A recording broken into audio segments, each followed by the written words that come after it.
Hello everyone, welcome to UPSC pro. I hope आप सभी ठीक हैं। आई जस्ट होप बिकॉज बहुत लोगों की तबीयत अभी ठीक नहीं है। मोस्टली जितने लोग मेरे कांटेक्ट में हैं उनकी तो तबीयत ख़राब ही है। एनीवे, मेरी भी आवाज़ सुन के आपको लग ही रहा होगा कि कुछ हुआ है, कोल्ड हो रखा है मुझे। Okay, but we are meeting after a long long time. I know you are expecting me to post more videos on YouTube.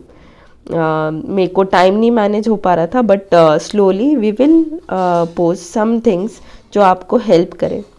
So today I thought of posting a video on essay because essay this time was little tricky.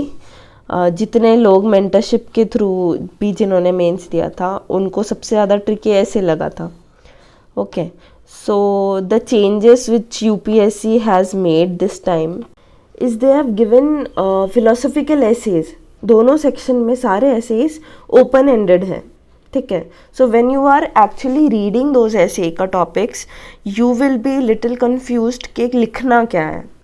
So technical essays में GS का knowledge आप put कर सकते हो, आप various facts और बाकी सारी चीज़ें जो आप पढ़ते हो during the process you can use that. But the problem is कि ऐसे टॉपिक्स देख के you won't get an idea कि लिखना क्या है जब तक आप इन चीज़ों पे आप अपनी एक डीप थिंकिंग नहीं रखते हैं.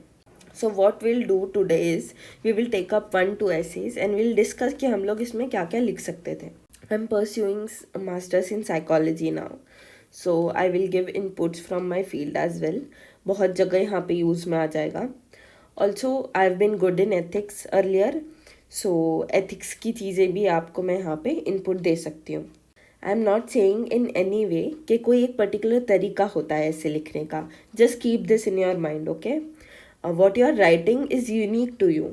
हाँ, but there are some key aspects which you need to focus on, जो आपको ध्यान में रखने हैं while writing the essays. Okay, वो मैं यहाँ पे डिस्कस करने वाली हूँ. सबसे पहले अगर आपने सिलेबस देखा हो तो कुछ पॉइंट्स लिखे हैं रिगार्डिंग एसेज और उसके बाद जीएस पेपर 1 से आपका सिलेबस मेंशन्ड है. ठीक है, so will just go through those points. सबसे पहले what is UPSC expecting from you when it comes to essays. ठीक है, सबसे पहले वो चाहते हैं कि आप you stay close to the topic asked. ठीक है, आपको जो टॉपिक पूछा गया है उससे ही कनेक्टेड चीज़ें लिखनी है. ठीक है, आपको ज़्यादा दूर नहीं जाना है अपने व्यूज़ में, अपने थॉट प्रोसेस में. जो टॉपिक पूछा गया है उससे अलग कुछ नहीं लिखना है. ठीक है, लिखते लिखते हम लोग कुछ और लिखने लगते हैं. ठीक है, इसके एग्जांपल्स मैं आपको बाद में दूंगी. तो पहली चीज़ है कि you have to be close to the topic. हाँ, second point is you have to put your ideas in orderly fashion.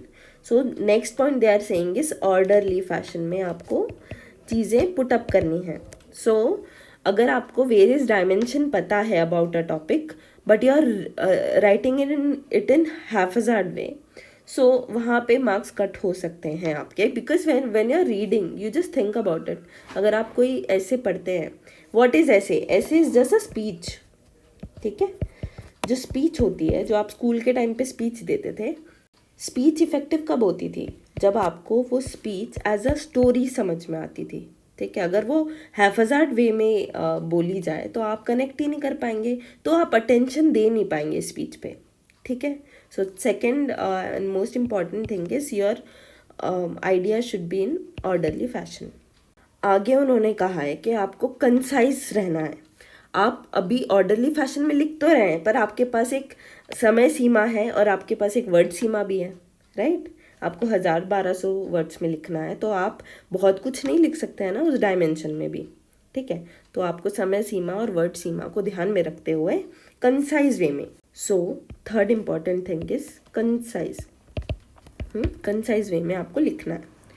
Lastly, credits will be given for effective and exact expression.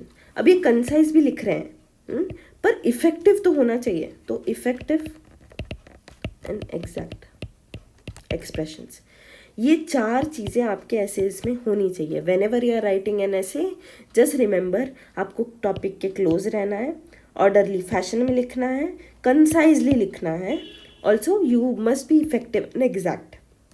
Effective and exact expression का meaning क्या है? For example, आप बहुत सारे codes learn करते हैं during the process, but आप वो कोड्स को कहाँ एग्जैक्टली यूज़ करना है वो आपको अगर नहीं पता तो आप आउट ऑफ द टॉपिक चले जाएंगे, है ना, इरेलीवेंट हो जाएगा वो code for the topic. Example, यहाँ पे आप सेकेंड वाला टॉपिक देखें, your perception of me is a reflection of you, my reaction to you is an awareness of me. Now perception, यहाँ पे आपको वर्ड दिख सकता है, और परसेप्शन से रिलेटेड जनरली बहुत से कोट्स होते हैं। Okay, so a quote like change your perception and your reality will change. Now this is a nice quote और ये वेल नोन है बहुत जगह, but is it relevant here? No, topic is not about your reality or something. यहाँ पे पूछा गया है कि किस प्रकार आपका परसेप्शन मेरे प्रति आपका रिफ्लेक्शन है, ठीक है, और मेरा जो आपके प्रति रिएक्शन है वो मेरी अवेयरनेस है। So you have to be effective and exact here. कई बारी हम इरेलीवेंट कोट्स डाल देते हैं। मैंने कई बार ऐसी कॉपीज़ देखी हैं जहाँ पे एनेक्डोट लिखा जाता है जो कि रेलिवेंट ही नहीं होता, वो स्टोरी कोई और ही चल रही है। इसके अलावा कंसाइज नहीं होता है। कंसाइज एनेक्डोट 3 पेज तक आपको एनेक्डोट नहीं चलाना है। Okay, so it should be concise, it should be effective, it should be to the point.